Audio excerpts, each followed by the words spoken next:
it's a big show like this, it's easy to get motivated, and obviously having Eamon and George train for the fight as well, it makes a big difference. You can bounce off each other, and yes, it's exciting. Have you been training with George a lot for this, or? No bits. Obviously George is fighting an 85er, so there's a big discrepancy between us. So not too much on this one. What's it been like to be here at TriStar while George is in a camp? I'm sure you've seen him around before, but to be around him while he's training for a fight? Yeah, it's amazing. Obviously, you know, growing up, I was a huge George fan. So it was kind of, you know, if I thought back to when I was a kid and I could look forward and see that I was doing this, I think, you know, I would have been pretty excited about it all. You know, so it's yes, it's been exciting for me to be a part of it all, and it's definitely something I'm looking forward to. You know, especially next week. Fighting in MSG is a big deal for you. Yeah, it is. Yeah, fighting in the MSG is it's not another one of them arenas that's just got that, you know, kind of myth to it. You know, so you know, a lot of Irish fighters fought there as well, so it's something special to me. So how close were you to not re-signing with the UFC and maybe having to go elsewhere?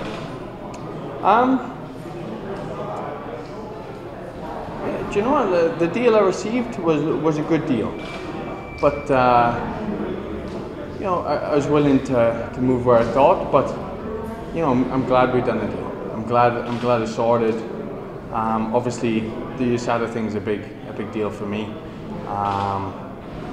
So you know, I would have done what it takes, but I'm glad I re-signed with you guys. So there was no moments of doubt, or were you just confident that, you know, your process was going to work out best for you, or was there a point where you're maybe like, I don't know what's happening here? I suppose it's a business decision. You know, your heart can't come into it. You know, you can't be looking at it thinking, oh, you know, but I want to go here or I want to go there. So you got to put all that aside, and you got to think with your business cap on for a sec, and just make what you think is the right decision at that time. And you know, that's what I've done. You're happy with everything right now? Yeah, very happy, very happy. You know, well, fighting at the MSG, you know, same card as George and Eamon. As happy as you can get. What about the opponent? I mean, I know the lightweight division is a little bit of a mess. It's slowly getting sorted, but were you happy with James Vick? Obviously, he's doing good stuff right now himself. Definitely, you know, he's on a good run. You know, he's got to be there or thereabout with the rankings. So it's an exciting fight for me. You know, someone who's taller too. I haven't fought anyone who's taller. I don't think anyone's been taller since I turned pro. So you know, maybe guys round about the same height, but you know, it's going to be a nice challenge. You know. How do you prepare for that? I mean, is it something that you're enjoying? Is it going to be challenging in there, do you think, or just play to your advantage? It's always challenging, you know, but there's lots of tall guys in the gym. You know, my main training partner when I first came here was Tom Breeze. He, you know, he's a big lad himself. He's like 6'3", 6'4". You know, me and Tom done, you know, no end of rounds. Obviously he's southpaw, so it's a little bit different, but obviously it got me used to the height difference. And guys have been sparring, all been tall, and you know, I feel my preparation's been very good. I'm sparring, you know, the toughest guys in the gym, making sure I'm not taking no shortcuts, and I feel that you know, I'm going in there fully prepared. Having Zach on someone else's shoulder, is that one of your secret tricks? That's it. That's the secret giveaway right there. I think you signed a 7-fight contract. Is that right? Yeah. Where do you see yourself at the end of that deal? What do you want to achieve in that time span? Within the 7 fights? Yeah. Yeah, within the 7. I would like to have the title, but then, you know, I'd like to have the title halfway through, to be honest. But you know, within the 7 fights, I believe I can be there fighting for the title or half the title. Realistically, you think that? Yeah, definitely. You mentioned the title. What do you think should happen with the title right now? And it seems like either it should be Conor fighting Tony Ferguson to unify it, or it should be some people saying maybe Conor against Nate Diaz. You know, what do you think is kind of the rightful way for maybe not the UFC's business, but the lightweight division? I think for the ranking's sake, I think obviously Conor against Ferguson is the right match. It kind of legitimizes the rankings again.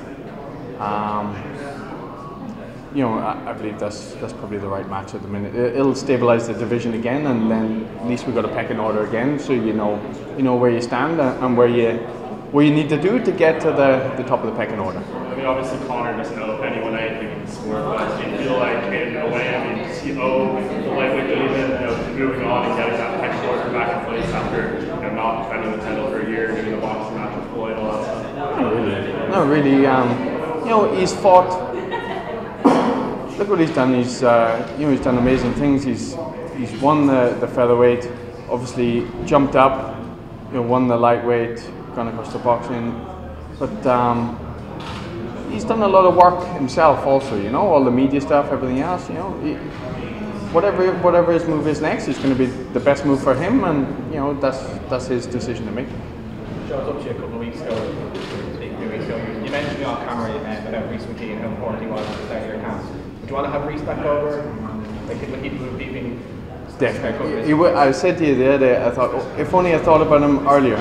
I actually thought he was fighting on KSW, so then I thought him and Norman would have been trained together, so I didn't want to contact him then, because I don't know how Norman's situation is with training partners too.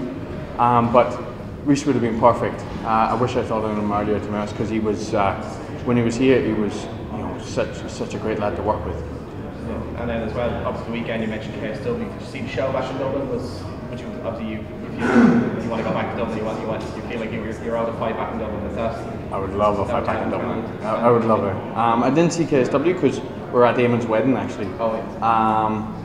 But I've seen a few clips, but I would love to get that fight back in Dublin. I'll never forget I think it was Ashley Daly's walkout. The atmosphere when we were there. Oh my God! I was looking at it on YouTube the other day. The atmosphere was incredible. Zombie was on, and I remember looking at the time, looking across and thinking, I should have been a part of this, and it was hard at the time. But I'll never forget the atmosphere, and obviously that's something for me to look forward to again. When do you want to fight? Because I feel like Connor's kind of outgrown Ireland at this point. This is like pro card. Do you think you can be kind of the guy? I mean, they already put you in that position to be a headliner, but the one that can be putting on big shows there, compared to what they can serve. Yeah, definitely. Obviously, with the Dublin card, it sold out very fast. It was an exciting matchup as well, me and Dustin. So, hopefully this one goes well, and maybe we're in a position to get something like that going again. We'll see. Obviously, it's got to make sense to the UFC. So I just got to keep working my ass off and put in performances, and it'll take care of itself. I'm sure we'll be back there. How do you see yourself beating James? I never really make predictions. I always look at it from the hardest point of view. I feel if I go in and I'm prepared for the hardest fight I can think of, then things can only get easier. So every time I visualize it, I always visualize that tough slog. That hard 3 rounds. You got to grind. You got to fight every battle, and that's the way I always like to look at it. And every time I visualize the fight, that's the way I think of it. Jim had a tough night at ACB last week. There was 3 losses. The mood the gym, has it been low the last week, or is everyone just excited for the next week? No, they're all excited. To be honest, Zach and Xavier's fight were very close. I thought Zach definitely won his fight. It was close. It was 2 rounds to 1. I scored it. The mood doesn't change. Zach's back in the gym. He's in training with us straight away. That's the mentality we have here. It's no good. It's no good crying over spilt milk. Once you've done your fight, you lick your wounds and you get back in the gym and you move forward. No looking back. You just got to keep working hard, keep moving forward. You talked about